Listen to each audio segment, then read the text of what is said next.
Whoa. Breathe, remember? Breathe. Shalom. Good evening. Hello. Good morning, Rose. Hi, Tova. To our guest. My name is Dr. Tova Goldfein. Sorry we're a few minutes late. I hate to say that I'm a slave to the internet, but maybe on some level I'm being tested with my technical skills, but thank God everything's okay. It's TMS Roundtable Global. And Rose, I'm so happy to be co-hosting with you tonight from Australia. Thanks, Tova. Now, we've got Jay Rothman today, wherever you are in the world. Now, Jay changed his life. He had multiple problems, medical problems, physical problems, and he actually had a bypass, and the bypass didn't work. And he discovered something amazing about his own body. And since that time, he has now created a whole new different lifestyle for himself. But what he discovered was that the body repairs itself without having medical intervention. I mean, sometimes we need medical intervention, but the body is such an amazing, amazing system that it can grow the venous system, the arterial system can grow. So, Jay, thank you for joining us. Please tell us about your journey first, and then tell us about what you're doing now. And he's in Arizona, and to me, when I saw those beautiful rocks, I thought about Ayers Rock and the beautiful heart of the middle of Australia. So please join us and tell us your story, Jay. Well, first, I want to thank both of you ladies for inviting me on your platform. The work you guys are doing is incredible. I have such respect and I honor your passion and purpose in having created TMS Roundtable Global. And it's amazing how the positives of social media brought us together. I think we met, Doc Tova, we met through a blog that I had posted on the Heal documentary. I was so turned on to bypass the bypass. I wanted to know who was behind bypass the bypass, and that was it. Yeah, and that's how we connected. You reached out to me and you said, "Tell me more." And so we had a beautiful call, the three of us. And at that time, you invited me to come in, and here we are. Just to clarify, most people hear of a bypass, they go right to the heart, when in fact that is not where this bypass was inserted into my body. It actually was for my right leg because it was a femoral, what's called fem-to-fem bypass. And that was because my iliac for my right leg back in 15 had been determined was 100% blocked. And my left iliac was 90%. So they saved the left, they did a stent. But at the time, the doctors at Cedars-Sinai Medical Center in Beverly Hills was like, we can't save the iliac, we have to lay a bypass in. And what happened for me was that the bypass worked for a short window of time. And what I had understood as the medical truth was that if I took care of myself, if I made changes in my lifestyle and in my health, that I could get up to 10 years on the timeline of this particular medical device called a bypass. And at the 2.5-year mark, I had just come off of 15 hikes in Phoenix, Arizona, in the dead of the summer, hot, 110 degrees. And I just literally completed 15 hikes over a period of time in that July. And a week later, I went for some testing, and they determined that my bypass was 100% occluded, meaning there was no blood flow. And that was the last major artery in my leg. I should have had zero blood flow from my hip down to my toes. But in a moment, they found that I had blood pressure at my ankle at 70%. And they were like, this makes no sense. There's something else going on here. And so they asked me if I'd be so kind to spend some extra time at the imaging center over at Cedars that day. And so that they could determine how is it possible, because they said it's impossible that you could have 100% occluded bypass, come off of 15 hikes and be walking. You should be in a wheelchair. And so they went and did the testing and the additional testing, and I had some time to catch my breath, because in a moment I went right to some really high emotions. I was angry. I was frustrated. It comes back in this moment. And I was like, why? Like, how is it possible? I did everything. I lost 60 pounds. I eliminated toxic people, places, and things from my life. I walked away from my life as it was. And it wasn't until I got the explanation from the doctors that they determined that I had created some new blood vessels that hadn't been there 8 months earlier in my leg. And in that moment, as I sat there and really just absorbed it, I began to write. Expressing what I was feeling, and what came to me, it just struck me in a moment that what Western medicine doesn't do is they don't take into account something called God's natural laws, the universal laws, which is the body has the ability to heal itself when you create the optimum environment for it to do such. And in that moment, my truth came to me. And that truth is that I had bypassed the bypass because of the non-negotiables that I had created in my own healing journey. The things that I said were non-negotiable, meaning there was no wiggle room. There was no cheating. There was no taking a day off. It was full commitment, because I knew that in the moment that it was do or die. And so once I had that clarity that came through, that with God's assistance and the work that I was doing, that I had bypassed the bypass, I was able to let go of the anger and the frustration. And then it came down to, okay, doc, what now? And from his perspective, he said, well, there's only one option. There's only one thing we can do. And I was like, what's that? And he says, we have to replace the bypass. We have to put a new one in. And I was like, okay, it's been a couple of years since the first. What's changed? Anything changed in the material or the science or the product or the procedure that could increase my success? So I'm not back here in another 2 years. And he's like, unfortunately, nothing's changed. It's exactly as it was. And I said, doc, with all due respect, for me, that's the definition of insanity. You want me to go under, you want to put a new bypass in, and just hope that maybe this time we'll have different results. And he said, well, that's right. That's the only choice. And I said, well, wait a minute, doc. I think there's another choice that you're not considering. And I love this doctor. This doctor was absolutely a brilliant doctor, probably the best doctor, vascular surgeon, head of director of vascular surgery at Cedars-Sinai, just an absolutely beautiful, loving, kind man to me. But I said to him, there's something called God's natural laws. And I said, so if I was able to basically create a new freeway of flow, not only for my leg, but they also identified I had created 2 new vessels for my heart, where I now had 3 stents.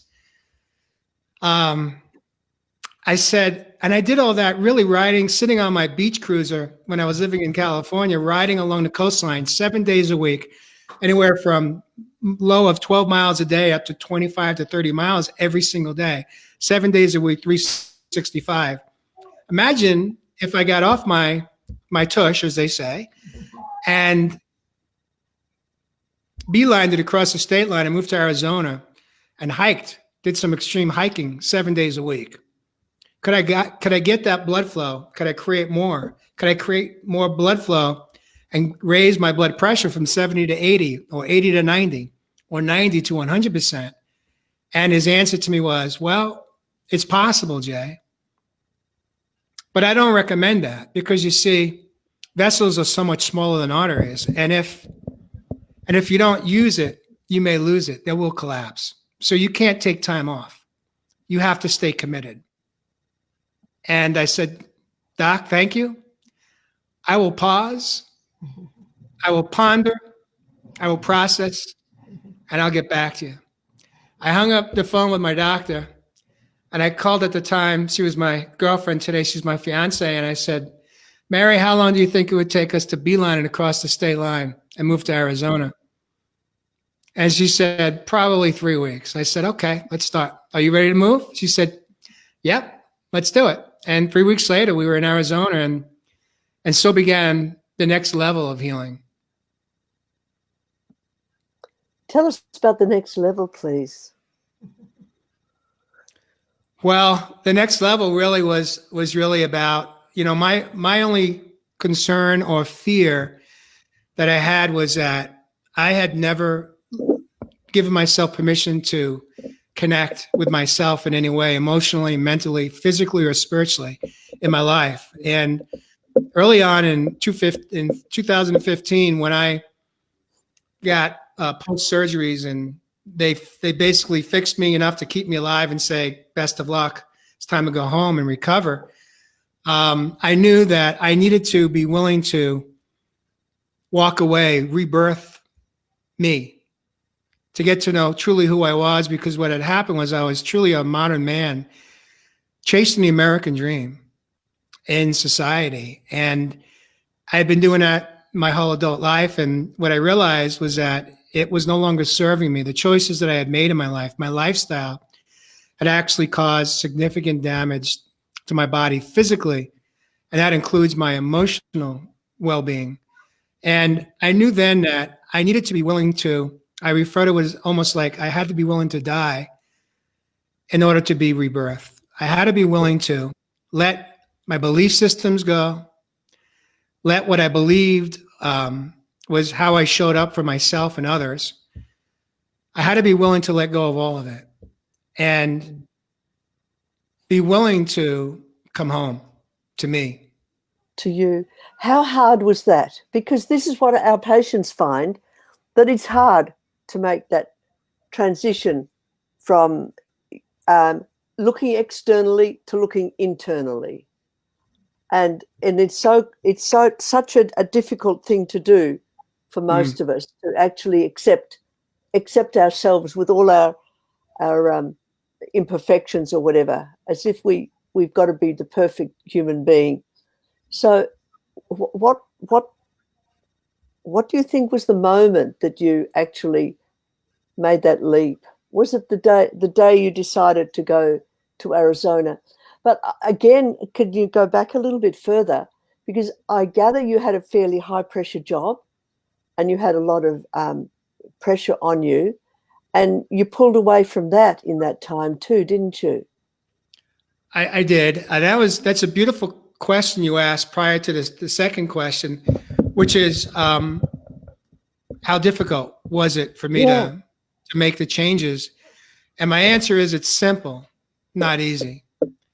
It's simple because it's simple because once you have the awareness that I had a knowing, it was just some refer to as a gut feeling. And at the time, I didn't know that it was anything deeper than that, but it was just an inner knowing in that moment. I was in a hospital, and I remember asking myself, if I wanted to die, what's it going to look like?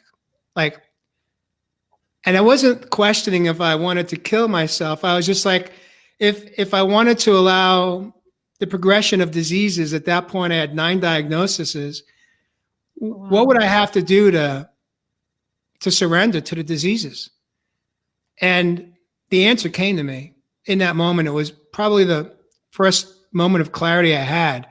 And the answer was simple. All I had to do was just go home and continue to do what I had, continue the lifestyle and the choices that I was living in my relationships with people, at the home, at the job, in my career, and a relationship that I had with myself, which was very, very limited.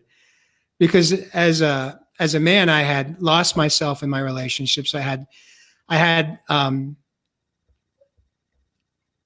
a skewed understanding of how to be relational with other people. I was very, very codependent in my relationships, and I thought that was my role in my home and outside of my home. And what I didn't understand was that it was no longer serving me. It was actually, it caused me a lot of damage to myself. And so in that moment, I understood if I wanted to die, I just knew that I had less than a year to live.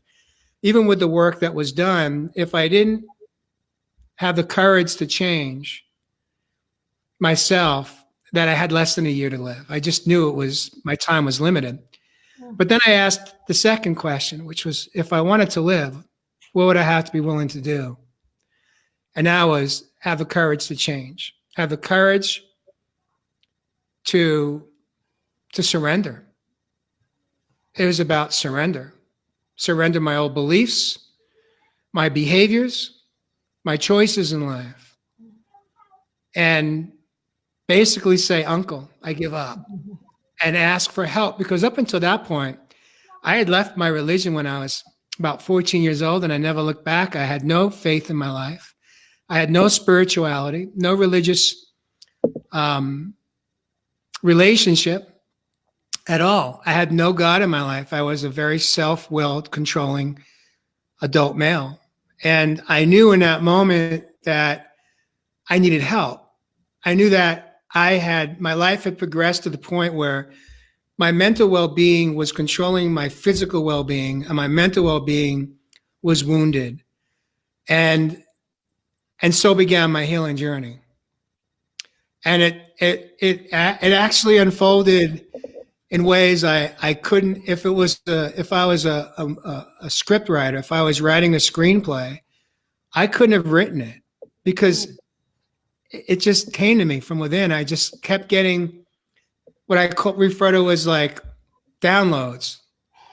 But I wasn't just like one of these guys. I didn't even know how to pray at that point. I had to ask a friend, what does prayer look like for you? How do you pray? But I was just willing to embrace the idea that maybe there's something called, a power greater than myself. Maybe it's God. Maybe it's the universe, whatever it is, however we want to refer to it.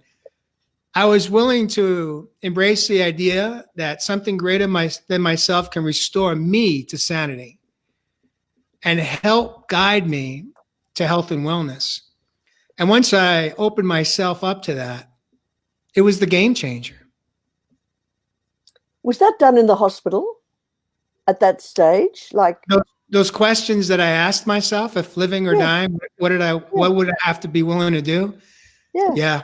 I was in tremendous physical pain and emotional pain at that time. But look, that's where my journey began. My spiritual awakening began in the hospital. Yeah. Well, you see, the thing is that what you just said about mental well-being was wounded. Your mental health was wounded. I think that's a very open sort of like, it's a question that we all actually, with pain, without disease, we need to see our woundedness. And that goes back again to our previous question about having to look internally, having to look into our bodies, into our souls, into our hearts. Mm-hmm. Yeah. So that's really amazing. Yeah. So there you are in Arizona, and now you do all that rock climbing. Just share with that a little bit with us. How often do you have a medical checkup, by the way? It depends on when I know it's the right time. Okay. Can you share a little bit more? Well, it's just a knowing. I'm continuously seeking, much like Matt Embree, the movie that I watched yesterday, his movie on the documentary he did on MS. Yeah. I'm always open and seeking protocols, holistic modalities, changing up my nutrition. I'm willing to do whatever I can do to help myself continue to reverse and heal the physical conditions. Knowing that through this 5-year process now, there's been setbacks. There's been moments of disappointment. There's been moments of frustration. But and how have you handled those? How have you handled those? I've never gave myself permission for more than a couple of days. I gave myself permission to allow myself to feel the emotions, but not to throw in a towel. To give myself permission to express those emotions through writing, through blogging, through knowing who's safe in my life today, to share what I'm feeling. As a man, not an easy thing to do, especially the old me. Well, I should say the younger me. Very good. Because the older me today is the guy that I believe I know I have something that I didn't know I had the possibility within to tap into, which is wisdom. I didn't know I had the capacity because I was never taught that. They don't teach you that at school, and I wasn't taught that in my home. I was taught how to survive. And I was taught that success was based on your financial wealth. And I didn't know what I didn't know, but what I know today is that I had it all wrong. I had great success in my career. I made money. I made good money. I had the accolades. I had the bonuses. I had the corner office. But what I lacked truly was the most important gauge of success in life, and that's self-love. Yeah. An interior life. Yeah. Yeah. And please share with our listeners that it's not like a beginning, middle, and end. It is a journey that must continue, and it's a constant. I mean, I don't mean to be the dark cloud, but your doubts, the self-talk, it's a journey. It's not all rosy. It's ebbs and flows. Can you share about that? Yeah, I'd love to. That's a beautiful question. Thank you, Doc. You know, for me, I didn't realize that most of my life, I thought I was fearless. I didn't think I struggled with fear, but I did. I didn't know it until I started on this healing journey that I actually had a lot of fear. And through creating a relationship with spirituality in my life and leaning into faith over fear, I really work through whatever fears that may pop up for me. I work through them relatively quickly on most days because I have some tools. You know, a quick tool that I use is I create these mantras to myself. So when I'm in nature, which to me is where all of my work really takes place. If I find that I'm in thoughts about the future and I go to fear, I'll stop myself. And I'll just start a mantra like faith over fear, faith over fear. And I'll keep saying it, whether it's 10 times or 15 times and more, I'll pronounce it more until I'm feeling it all the way within my body. Yeah. And that helps me really get out of that fear. I'll tell you, the greatest challenge I had in facing fear, once I was really deep into my healing journey, was when I got the word that the bypass was 100% occluded. A couple months later, it was brought to my attention that I had been on a blood thinner because what they had diagnosed me with was a rare blood clotting autoimmune disorder that had caused the clotting in my both legs and in my arteries to my heart. And they had completed the test only because they had to stop it early, because the people that were on the same blood thinner that I had been put on, and they were doing a study to see those people that had the same diagnosis, this rare autoimmune, they found that they were having too many events, significant events, while on this blood thinner during a study. So they aborted the study, and they no longer would recommend this blood thinner. And so in that moment, I only had one choice for blood thinner to go back on, and I wasn't willing to go back on that blood thinner because it wasn't one that my body adjusted to. I was very unstable on this particular blood thinner. Most know of it as Coumadin, and that's the old workhorse. But in that moment, Mary said to me, she said, "Why do you think you should stay on this blood thinner?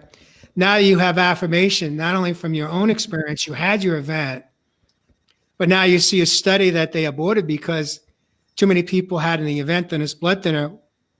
What do you think?" And I was like, that's a beautiful question. I need to pause on that one and process it. Now, it took me over 3 months to have the courage to lean into God and give myself permission to come off that blood thinner. Because even being on that blood thinner, there were dangers because there was no antidote. If I took a major fall and I slip when I'm in these trails often, and I get a bad cut or a bad bleed, there's no antidote to stop the bleeding. Yeah. So I'm at risk whether I was on it or whether I was off of it. But for me, the biggest fear I had to work through was, am I willing to trust God?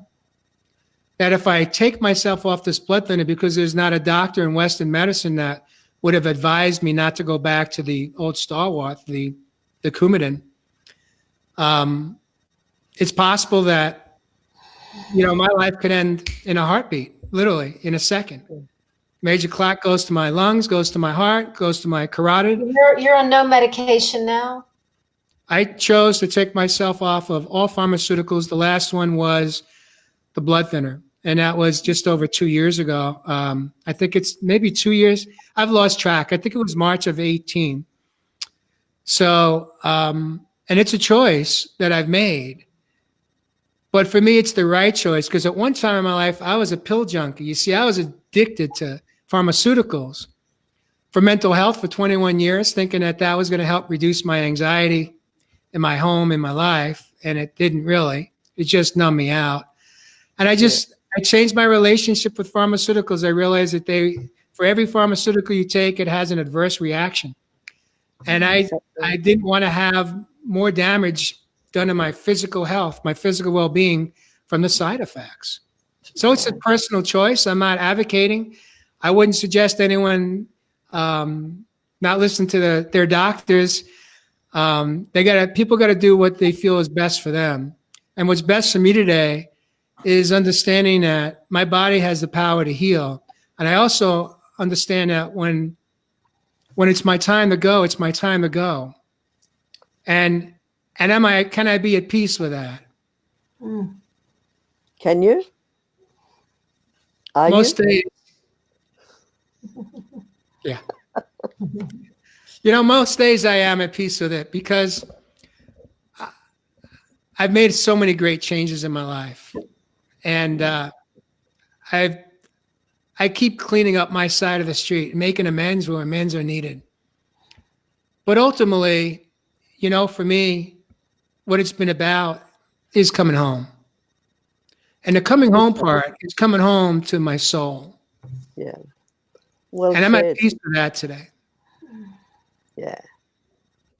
Yeah, because in a way, that's all we are, isn't it? Like, we have a limited time on earth, and yet we live as though we're going to be immortal, don't we? Like, we're never going to die. And that sort of fear of death is overwhelming. Rose, it seems like with so many people I talk to since we've been doing this work, it feels like that's the bottom line, the fear of death. And so it's stopping them from living. And I know it sounds it's exactly what it's like. Underneath all of it, the deepest feeling is, I'm just scared to die. And so I can't live. And that's just a paradox. Yeah. It's also fear of grief, isn't it? Or whatever as well. I think there's another perspective too that we can expand upon is there are millions that are fearful of dying, but there are millions that are fearful of living.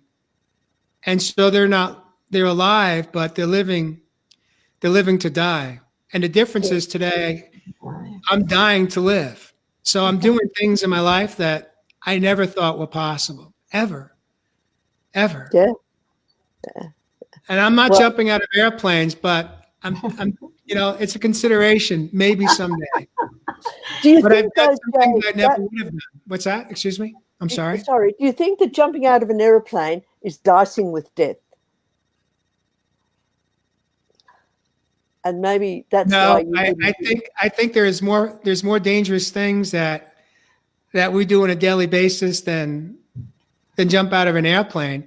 That for me is more about facing that ultimate fear.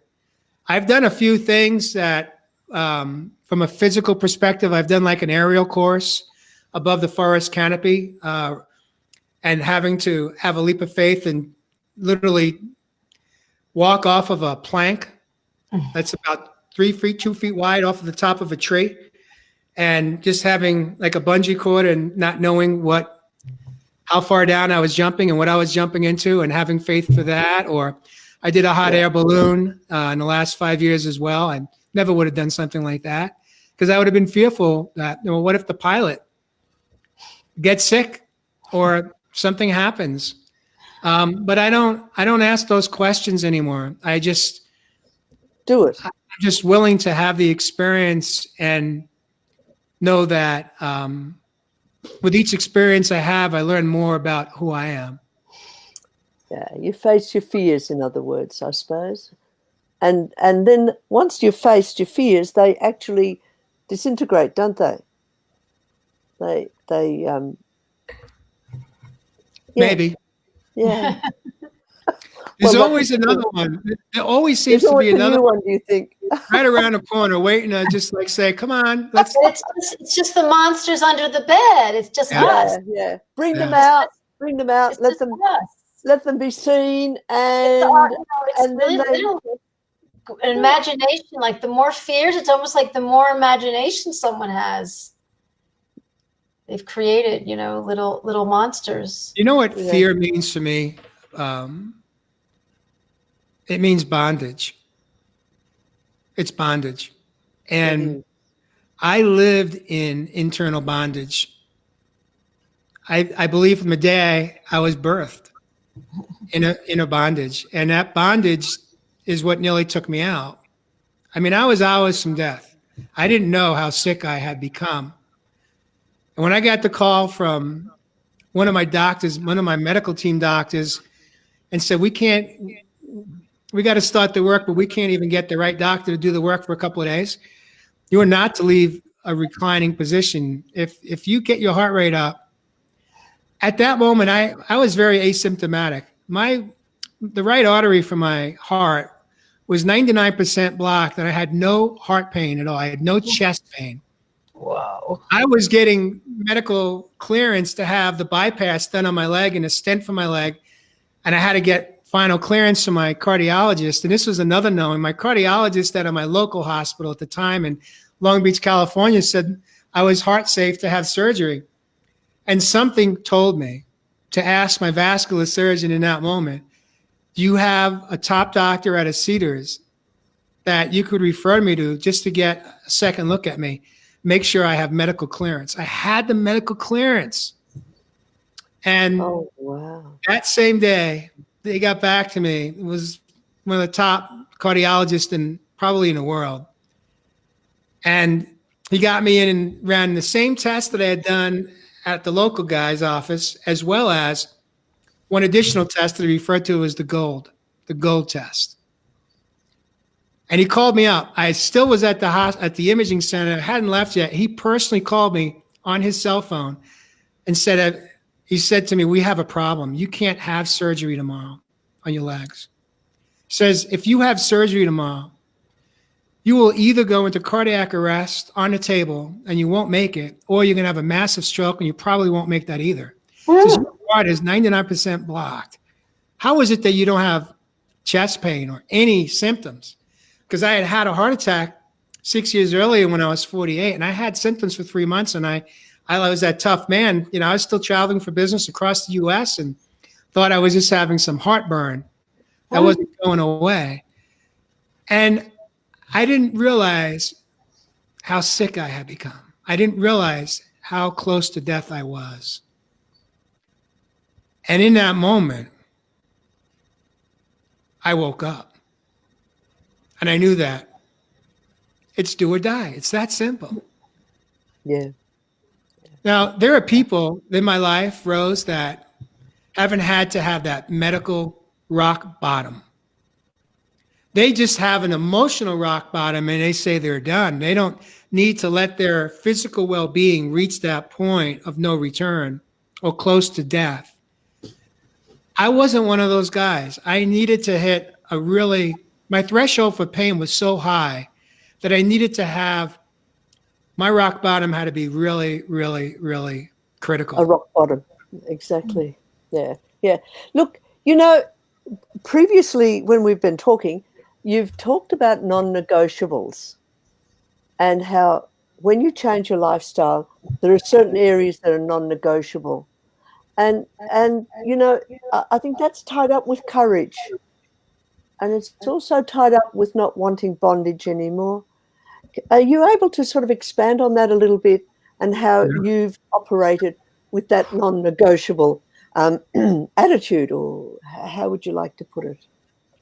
Well, I fell in love last night when I watched that movie with Matt Embry, because he was diagnosed with MS when he was 19, and he's been on his own healing journey.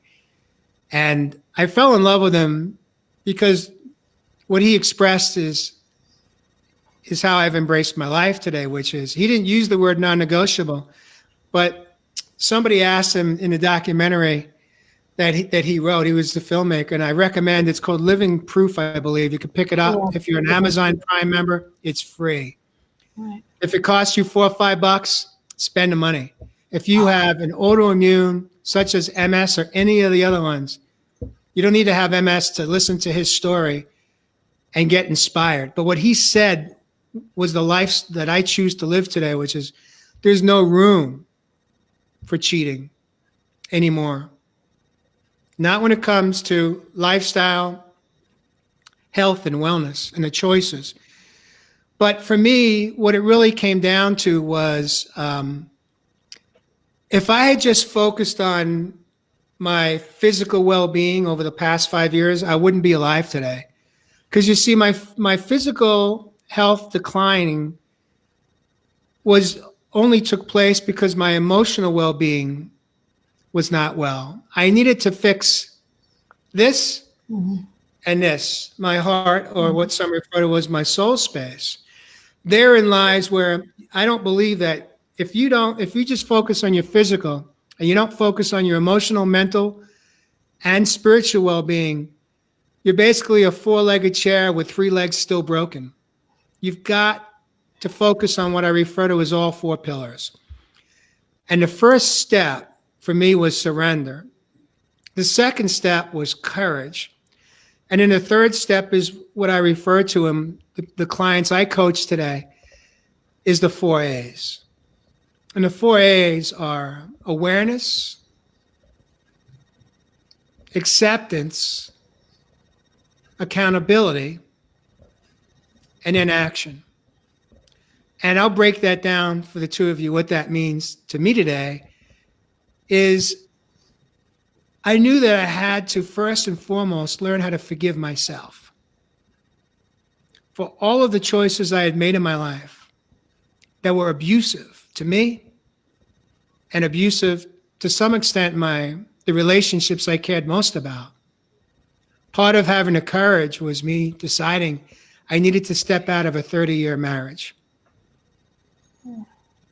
But I knew that if I had a chance at getting well, I had to learn how to forgive. I had to learn how to forgive myself. And I had to learn to forgive those that had hurt me at my core. Going back to my earliest of childhood wounds and walking myself through that process of healing my younger child wounds. Without that, I wouldn't be alive today. Jay, could you elaborate a little bit more on that? Because this is a very common theme that we have to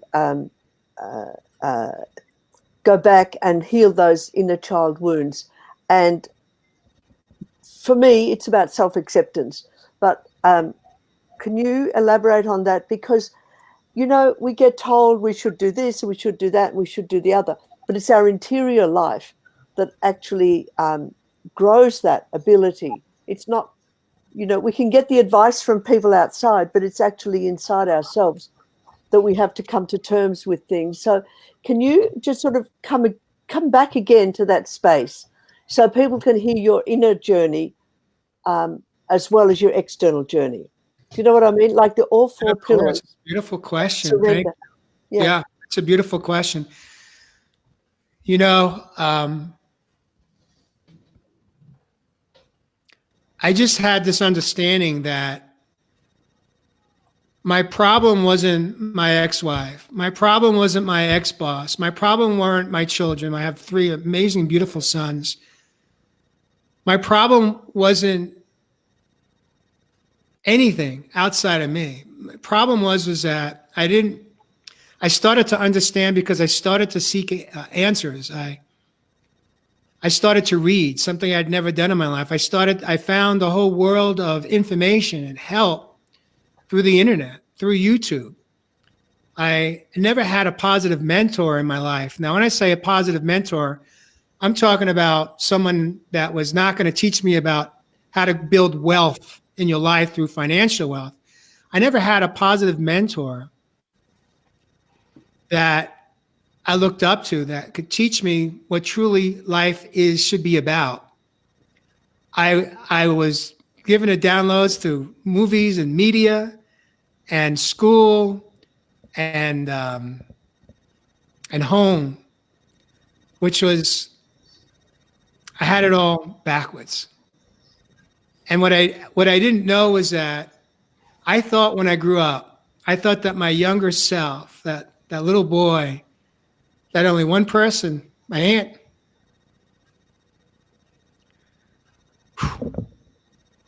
she referred to me as JJ.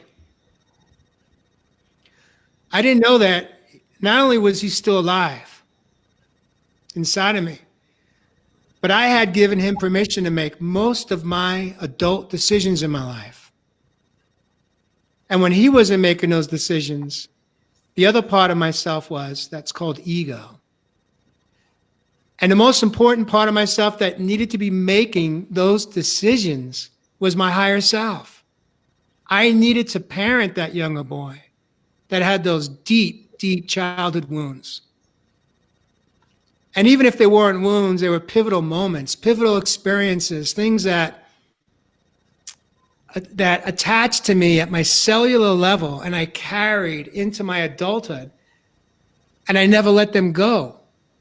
And when I had this awareness, this awakening, that ultimately it wasn't my adult self that needed to heal. It was my younger self that I needed to heal. And you see, I spent my whole adult life waiting for someone to take care of that little boy inside.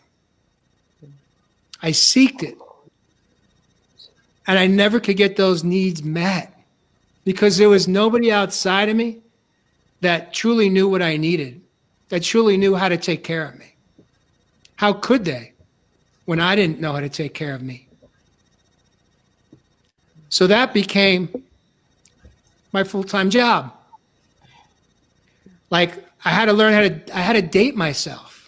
I had to get to know who I was because I had lost myself as that successful adult male. And through that process, self-care was my gateway. Self-care was my gateway to starting to like myself. And eventually I fell in love with me.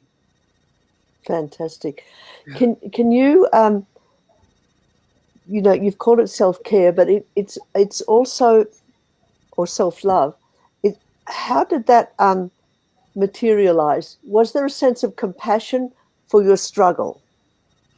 What was interior in you? That's a beautiful question, Rose. It goes back to the 4 A's, you know, the awareness, the accountability, acceptance, and action. Those 4 A's really are the foundation for self-care, for self-forgiveness, for self-empathy. I was never taught how to have empathy for others. I didn't. I was just in the survival mode my whole life, just to take care of me, myself, and I. And in the end, I couldn't even do that in a healthy way. I didn't know how. So I had to learn how to forgive myself. I had to learn how to take care of myself. Self-care for me, there's so many parts to it. There's the emotional part, honoring yourself, learning how to forgive yourself, learning how to have self-empathy, learning what self-love can feel like, experiencing that, having those breakthrough moments when you're, let's say you're at the ocean and you see those dolphins, or you see the little dolphins flipping out of the water, or you're on this mountain and a song comes on, because music's a huge part of my work that I use as a tool. And just in that moment, just like feeling this inner feeling of like incredible gratitude for how far I have come. Self-care is about nutrition. Self-care is about learning how to set boundaries for yourself. Self-care is letting go of toxic relationships that aren't good for you. Self-care is not exercise, but movement. I choose not to go to the gym today. I don't want to be in that fluorescent sweat box. I want to be in nature. I don't care if it's 30 degrees out Fahrenheit or it's 110 degrees out Fahrenheit. I dress accordingly, but I get out there. It's nutrition. It's reading. It's just expanding. All of that is what self-care for me is about. Fantastic. Also, you were talking about drugs before, but previously when we were talking, you also mentioned that you tried to eat whole foods rather than needing supplements. Can you just sort of talk a little bit about that? Because that's part of your journey as well, isn't it? The fact that, well, it's interesting. I have somewhat of an interesting relationship with supplements today. There are times where I spend close to $1,000 a month in supplements over the past 5 years in this journey of healing. And then I get irritated with that. And I go, it's just this inner conflict that I haven't really dissolved yet for myself. But I'm always seeking someone on my medical team that I'm aligned with. If I'm not aligned, look, I have fired many doctors along the path. When a doctor tells me I'm a complicated case and I have no choices, it's nice to meet you, doc. Because I don't accept that as the truth. A doctor telling me I'm a complicated case is like you being diagnosed with cancer and then the doctor giving you your death sentence, telling you you've got 6 months to live. You got 18 months to live. I call BS on that.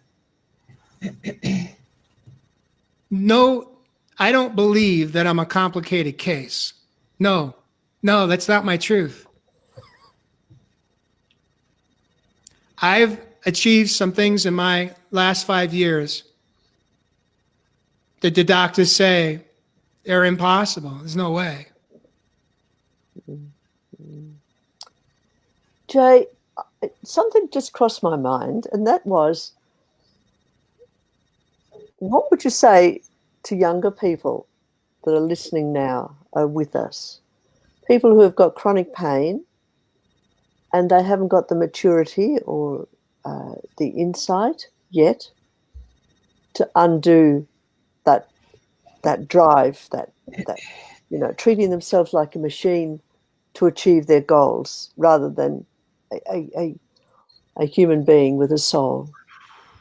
It's interesting because it's such a brilliant question. It really is. It's a brilliant question because as a transformational coach, I most of my clients, the majority have been older clients, older meaning older than people in their 20s or teens. But I have really enjoyed working with the younger generations. I've worked with teenagers. I've worked with people in their 20s and 30s. And what I love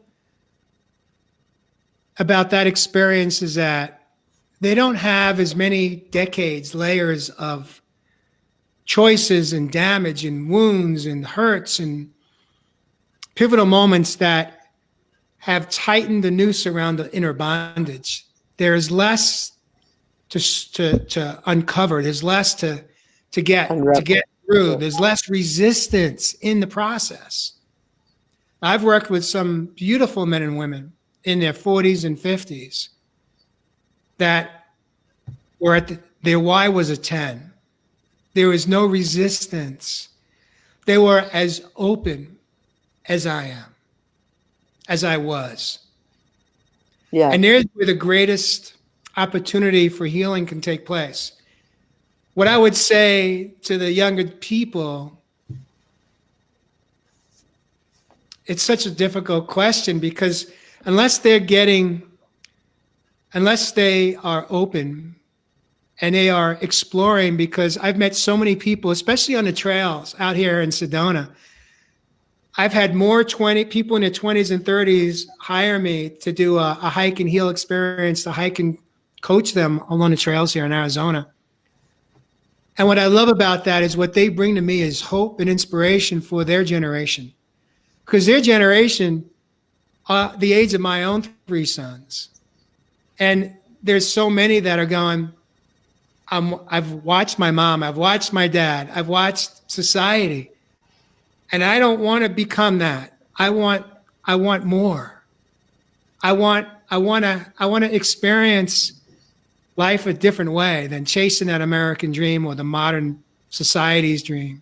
Because the dream isn't just in America. It's that same dream that's throughout the globe, throughout the world. It is. Yeah. And so it's just, I think they have to be open and willing. They have to have had their own threshold for pain to say, help, show me what I can do to improve my life. Show me a different way, because I don't want to end up like my mom or dad or my caretaker was. Yeah. Could I just add a little bit there and say, previously you said about that inner voice, that you weren't listening to your higher self, you were listening to a voice that was put in you, or an emotion, an idea that was put in you of how you should be. And that's one of the things for inner healing, is to find your own higher voice rather than the critical voice or the voice that said you should do this or you should do that. Would that be something that you'd say to a younger person? To listen to your higher self always? How would you describe that? It's another brilliant question. Doc Tova, you've been such an amazing listener. I love how you're showing up today. And I honor you in this moment. Because, something that I've learned, I've had to embrace is being an observer and being at peace with that. And so I just wanted to acknowledge you for that. And Rose, I'm using my own 3 sons as a way for me to practice new behavior for myself. The answer really is that if we haven't been taught how to do it, we've all heard the phrase, trust your gut. But we haven't been taught what that truly means. I only heard it when I was a kid in school, and I'd answer the multiple choice question and answer it with B, and then I'd question that answer and I'd erase it back in the day. And then I put it to answer was D, and of course B was right, and I got it wrong, and I'm like, why didn't I trust my gut? But there wasn't a class in university and in high school, and there wasn't a class at home. My mom and dad didn't teach me that what the gut was that's where all our true essence of our being, that's where all of our true essence of our truth lies. Our intuition and wisdom lies within all of us. We just haven't been taught how to tap into it. So there is where it's about teaching people to really pay attention to when you think it's your gut, trust that is your gut. And when you can ask yourself, sometimes I'll be on a trail and I had been in thought maybe 3 days earlier or a week earlier, like obsessive thinking about something, and I couldn't turn it off. And so I just turned it off by distracting myself, like by staying out in nature for an hour longer or 2 sometimes. And then all of a sudden, out of nowhere, the answer pops. It just comes up. I call it a pop, or it's a bubble. It just bubbles up. And I go, where did that just come from? Because I wasn't even thinking about that. That was in my thought pattern 2 days earlier. And I go, and it just materializes. I let it go. Yeah. But like, what's beautiful about this work is that what you learn after the pain is less, is that it's okay to screw up. You have to really love yourself messing up. You have to accept yourself making a mistake. You know, the society is like, there's wrong and right. I don't believe in wrong and right, because we all do the best we can, but we're so hard on ourselves, and that's going to make me cry in a minute. So what Rose and I, that's the punitive part of us. Right. What Rose and I have, Rose has taught me a bit of it, and it's like, it's okay to fuck up. If your intention was to do good and you're on a learning curve, tell us a little bit about that in your life, because I'm sure you messed up, Jay, a bit, because you told us that. But now when you're like, angelic a lot, because you got a halo now. We're on both sides. We're patients.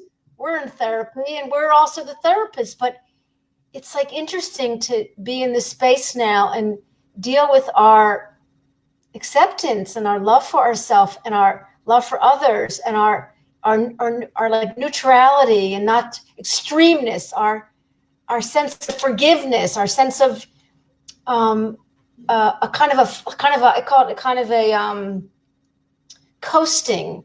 We're not extreme like we used to. We're just like flow. We're just flowing, and we accept so much more. So I think what I want to bring up is, because a lot of people, they get tripped up on making mistakes, and I think that's part of the journey.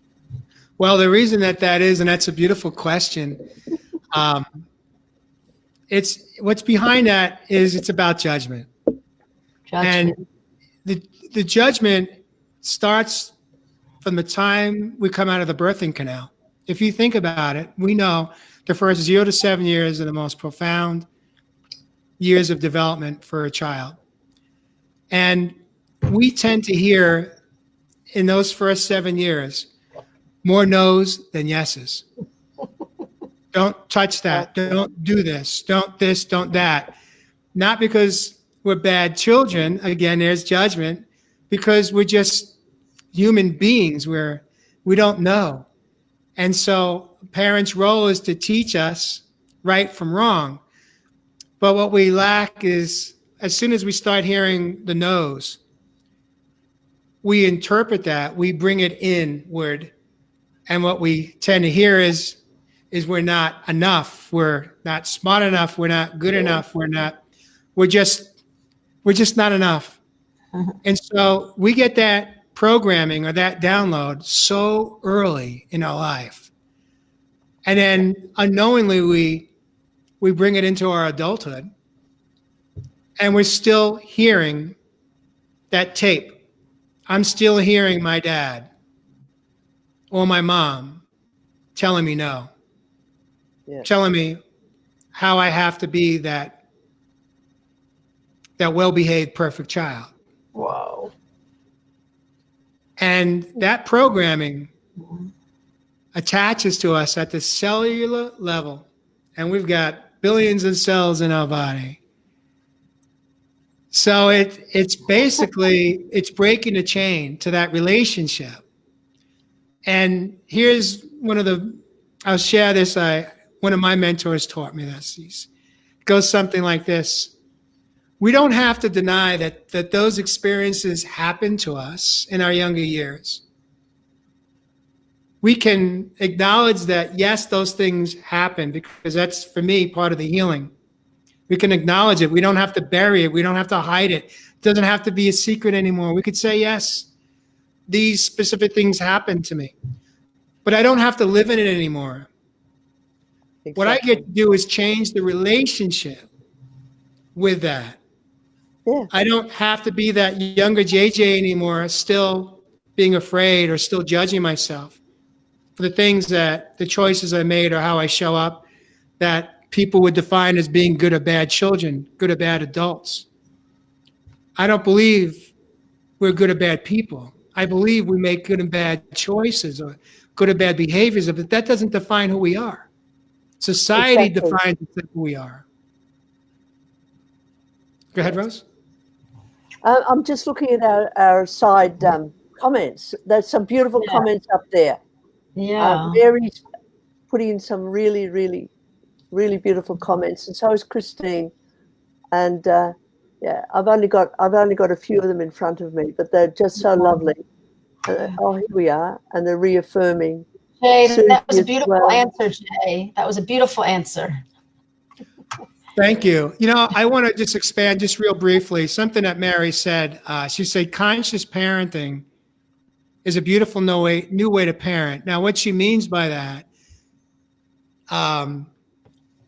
is that what you and I can do for ourselves today is we could parent our younger self. When we go to beating ourselves up, self-sabotaging our thoughts and the choices that we make, we can do for ourselves what our parents weren't capable of doing for us, perhaps, in our younger years, which is we could parent our younger self and we could say what is true and what's not true. And we could remind, our younger Tova and our younger Rose how loving and beautiful you are. And you could honor your younger self. You could honor her. You could love her. Mm-hmm. You could have a play date with her. You could tell her how much you love her and that you're not here to judge her. You could say all those things out loud. And it's okay. It's not crazy to talk to yourself and say these beautiful things that some of us maybe never even heard. That's right. Yes. The other point, though, is what happens when you say that to yourself. You know you're lovable, and then that punitive part says, "No, you're not really." You smash that vase of your mother's or whatever. Like that internal part that wants to, the accuser in you. How's that? Yeah. And I get that. I really understand that, Rose. And here's how I've navigated through that as I go back to the four A's, which is I'm willing to accept today. It came up in conversation. I don't know if my mom, God, she's still alive, thankfully. And her ears may have been burning yesterday because I brought up an old story. Maybe a couple of days ago, I said how I was the youngest of my family. So I was always blamed. When something was broke or something didn't go right, it always came to me. It didn't come to my older sister. She had her own set of challenges, believe me. But I got the blame for all the things that got broke. And I remember one of the last things that I touched was my mom's watch, and it broke. Now, I don't know that I broke it or not, but I fought my whole adult life. Every time she'd bring it up, it's been years now since she's brought up that story. But as an adult, she still brought it up. She still held on to the fact that I broke her watch. Now, here's my relationship, how my relationship changed this week when it came up in conversation. I hadn't recalled that in many years. My relationship changed because I was able to just honor my younger self and say, you know what? It's possible. For the first time in my life, Mom, if you're watching, I may have broken that watch. But if I broke the watch, it wasn't because I wanted to break your watch. It wasn't because I was a bad boy. It was because I was a normal, healthy boy that was inquisitive, and I wanted to understand how a watch worked. Exactly. And here's where I get to go to self-forgiveness to myself, for myself, as a 59-year-old man that's held on to that story from the time I was, I don't know, like maybe 6, 7 years old. Yeah. That story puts you into survival mode. And, I will share that one therapist told me, sometimes when the adult and the child are together, the adult has to tell the child, listen, you did a great job. You did an amazing job. You survived so many inner wars. You survived sometimes outer family wars. You did an amazing job, but now I'm an adult. and you don't need to protect me anymore.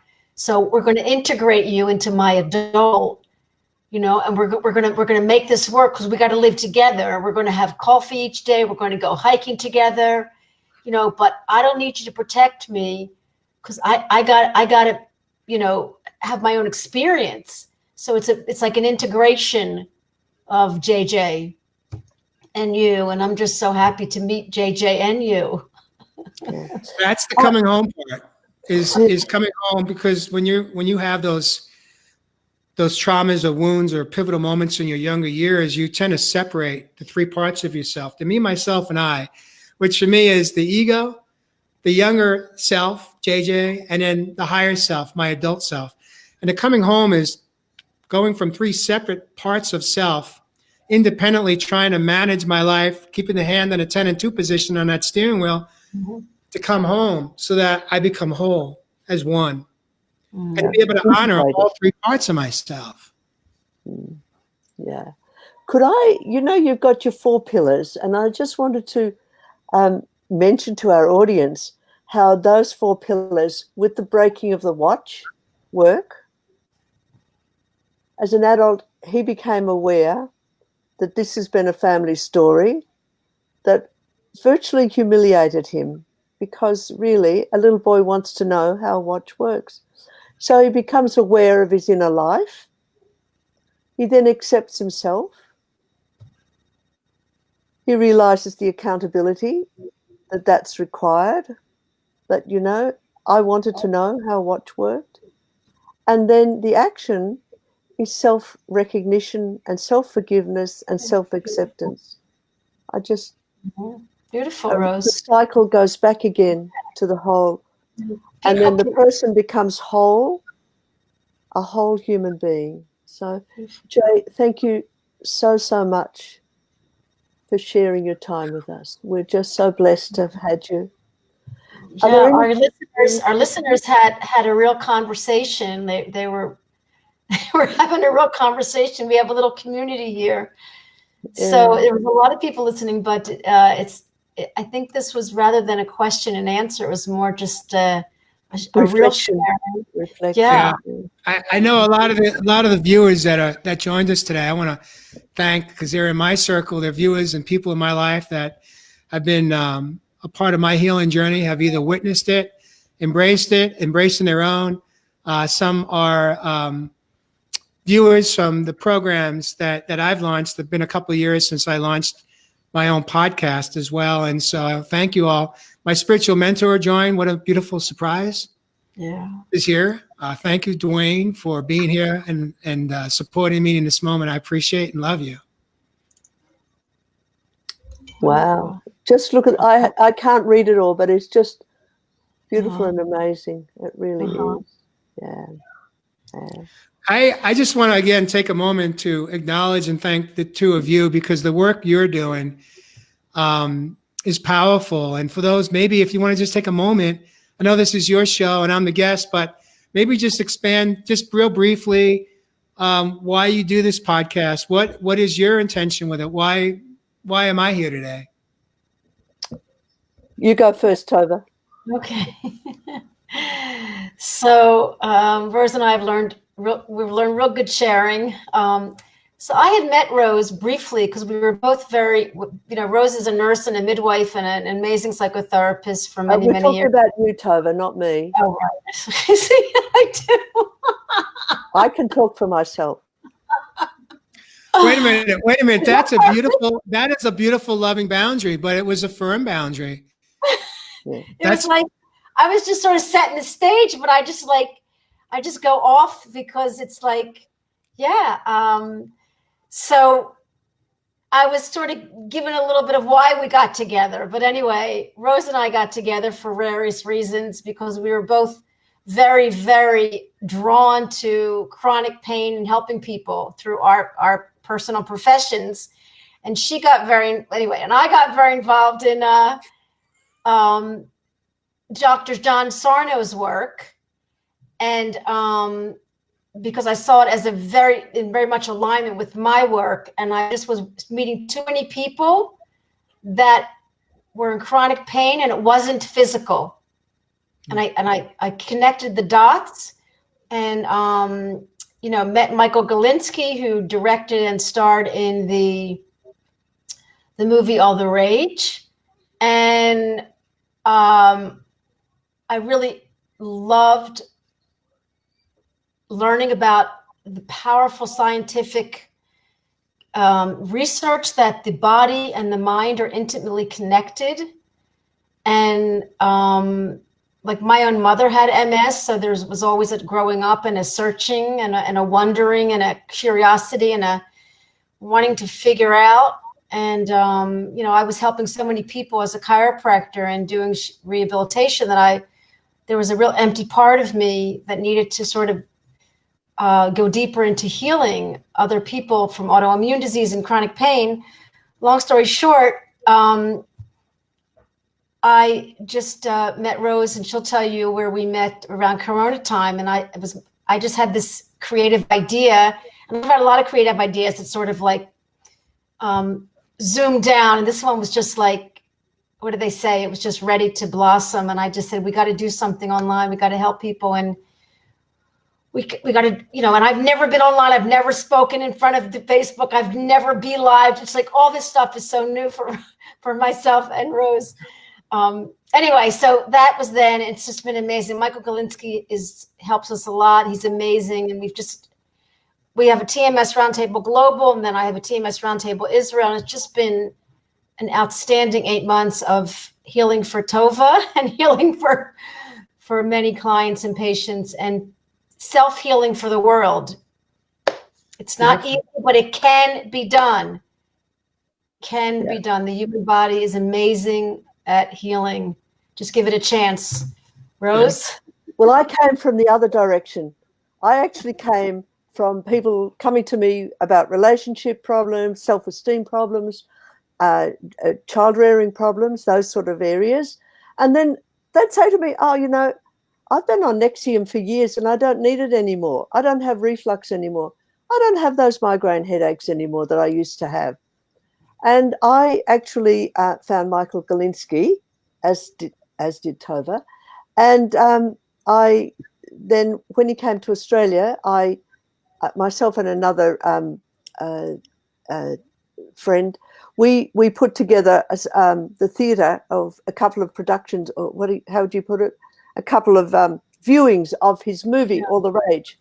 And then Michael contacted me and said Tova wanted to build an overall Facebook live program. And I said, awesome. And there you are. So what I've done is I've actually taken my ISTDP mold therapy type, and I've expanded that to look at TMS type problems rather than going the other way. Now what I do in therapy is I go back to what are the problems that are going on in your life. I don't look at the pain, because the pain is a symptom, but I look at the cause of the pain and help that heal. And that's what I loved when you said the mental well-being was wounded. And I thought the soul, the heart was wounded. And it's wounded from the space of being told no so many times. And, we've had Dr. Michael Simone's on talking about ACEs, early childhood adverse experiences. But as Jay said, it's not that is a problem, but those little no's are the biggest problem, because it drops the self-esteem. It drops the capacity to be the full human being, and then our relationships falter. Our self-esteem falters. Our jobs falter. There's no inner satisfaction and there's no inner peace. And, Tova's in Israel, but I love that word shalom. It doesn't bring peace to the world, but it brings peace within you. And I'd like to say that to all of you, especially at this time of year as well, that we find peace within our hearts and in our souls. Yeah. So true.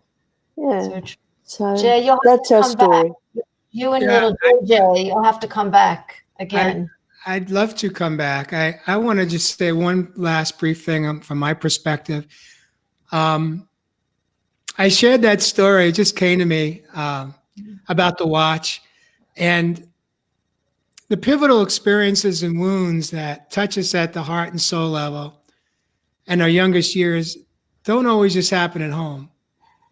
It's not about blame. It's just about awareness.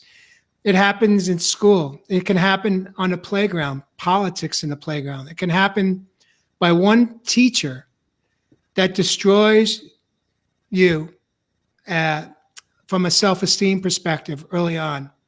That tough love teacher that you're not prepared for. It happens. It's not one thing. It's not one experience, but it's a culmination of many factors that touch us in our youngest years. And in the end, I choose not to live in blame anymore. I spent many years blaming the bullies, my mom, my dad, a few others. And today, I had to be willing to let all that go, change the relationship if I wanted to get well. If I wanted to reverse or heal or dissolve conditions, I needed to that's part of that inner bondage. It's no more blame. It's about acceptance. Wow. Yes, those things happen because we all doing the best that we can with what we don't know. Exactly. Or what resources we've got. It's powerful. Yeah. But it's possible. Healing is possible. We just have to believe it. Yeah. Look, I'd like to add to what Jay just said, because I find over the years that many patients find their resilience in that one person. Like there's chaos at home, for example, but there's one school teacher that has been there for that person, or one auntie or uncle or neighbor that's been there to give that calmness to them. And that's the little light in their lives that they can grow that expansion in themselves. And I love it when they'll talk about the chaos or they'll talk about whatever, but there was this one person that helped me to find my own courage. So I just want people to know that there's always that part of our lives that we can draw on, that little space. It might only be small, might only be the size of a candle, and the abuse or the chaos might be massive. It might take 2/3 of our heads, the chaos, and the candle is only 1/3 of our heads, but it's there. So find it. Yeah. Find it and grow it and expand it. And Jay, thank you for teaching us all how to channel our fear to have it work for us, not against us. Yeah. Thank you. Okay. Thank So good afternoon, Rose. Have a wonderful day. Jay, we'll meet again. Our paths will cross again. You're all welcome to my home. Mi casa, su casa. Thank you so much. Good night, and love you all. Take good care. Okay. God bless. Bye. Happy New Year coming up.